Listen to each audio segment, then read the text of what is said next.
एक बार फिर दिखा लाशों का अंबार। घाट पर मिला लाशों का अंबार।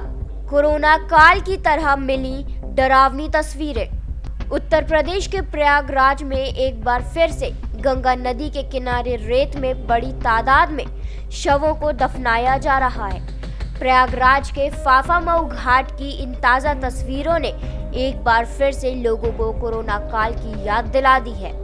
प्रशासन से लेकर नगर निगम तक अब अनजान बने हुए हैं। पिछले साल कोरोना काल में शवों को गंगा के किनारे दफनाए जाने की खबर ने दुनिया में हंगामा मचा दिया था।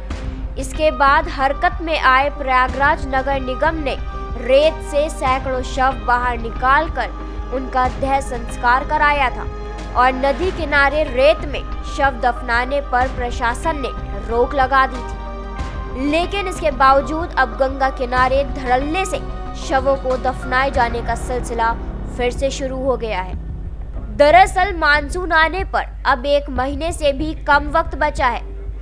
ऐसे में गंगा नदी के किनारे जो शव दफन किए जा रहे हैं, उनका नदी का जलस्तर बढ़ने से गंगा में समाने का भी खतरा बना हुआ है। इससे न सिर्फ रेत में दबी लाशें गंगा में प्रवाहित होंगी, बल्कि इससे नदी भी प्रदूषित होगी। लेकिन जिला प्रशासन से लेकर नगर निगम अभी तक अनजान बना हुआ है। हाल ही में अपने परिजन का अंतिम संस्कार करने आए शख्स ने कहा कि अगर फाफामऊ घाट पर विद्युत शवदाह गृह और अंतिम संस्कार के लिए लकड़ी उपलब्ध हो तो इस तरह से शवों को दफनाने की जरूरत नहीं पड़ेगी। हालांकि कुछ लोग शवों को दफनाने को परंपरा से भी जोड़ते हैं। यहाँ शव दफनाने की परंपरा पहले से ही है, जबकि गंगा के घाटों पर शवों को दफनाने पर नेशनल ग्रीन ट्रिब्यूनल ने और जिला प्रशासन ने पाबंदी लगाई हुई है। अच्छा, ये जो गंगा नदी के किनारे शव दफनाने की बात आ रही है, हमारे सामने पिछले वर्ष भी आई थी। तो हम लोगों ने वहाँ पर पुलिस और हमारे राजस्व के ऑफिसर्स का टीम लगा रखा है और हम लोगों ने इस पर काफ़ी सख्ती किया है कि वहाँ शव किसी तरीके से न दफनाए जाएं। लेकिन एक बात है, जो लोकल जो पंडा हैं वो भी बताते हैं और आम लोग भी बताते हैं कि गंगा नदी के किनारे शव दफनाने की परंपरा रही है और हम इस पर एक जो नया प्रयास कर रहे हैं कि नगर निगम की सहायता से हम लोग वहाँ शवदाह केंद्र बनाने जा रहे हैं। और उसके लिए जो भूमि की बात है, हम लोगों ने रेलवे से भूमि की बात की है, तो वो भी इसके लिए अग्री हैं। तो जल्द ही हम लोग एक नया शवदाह केंद्र बना देंगे और वो बनने के बाद जो मुझे लग रहा है कि बार बार परंपरा जो है शव दफनाने की, तो हम इसको मुझे लग रहा है कि बंद करने में सफल हो सकेंगे। अभी जब मानसून आएगा तो इतनी बड़ी संख्या में वहाँ शव हैं, उनको किस तरह से रोकने का प्रयास किया जाएगा?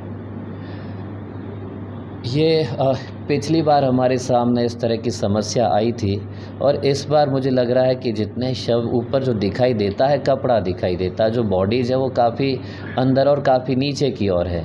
तो जितना शव बहने की थी शिकायत, तो पिछले वर्ष काफ़ी बड़ी संख्या में रहा था, लेकिन इस बार वो समस्या नहीं आनी है। Thank you. लेकिन इसके बावजूद परंपरा के नाम पर जिस तरह शवों को दफनाया जा रहा है, वो बेहद चिंताजनक है।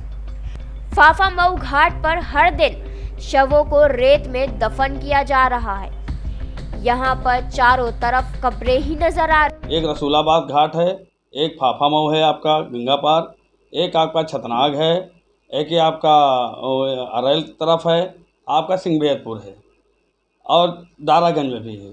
ज़्यादातर हमारे गंगा पार में ही बॉडी को दफनाया जाता है और जो रसूलाबाद ऊपर लेकर आते हैं उनको बॉडी को जलाया जाता है। निश्चित तौर पर कहीं न कहीं यह दर्शाता है कुछ गरीब व्यक्ति होते हैं जिनके कारण पैसे के अभाव के कारण, या उनका मान लिया जाए कि परंपरा सदियों से चली आ रही है, कई पीढ़ियां उनकी बॉडी को दफनाया जाता है। कहीं कहीं ये मानता रहता है कि हम नहीं जलाएंगे, बॉडी को हम गाड़ के चले आएंगे। ये उनके मतलब कि पूरे परिवार, उनके विचार, उनके आने वाली पीढ़ी में, समाज में यह दर्शाता है कि हम गाड़ के चले आएंगे। तो निश्चित तौर पर अगर बाप जो है अपने बाप को, मतलब वो बेटा गाड़ा है तो बेटा उनका बाप गाड़े, मतलब उनके बेटे को करेगा। इस तरीके से एक परंपरा है।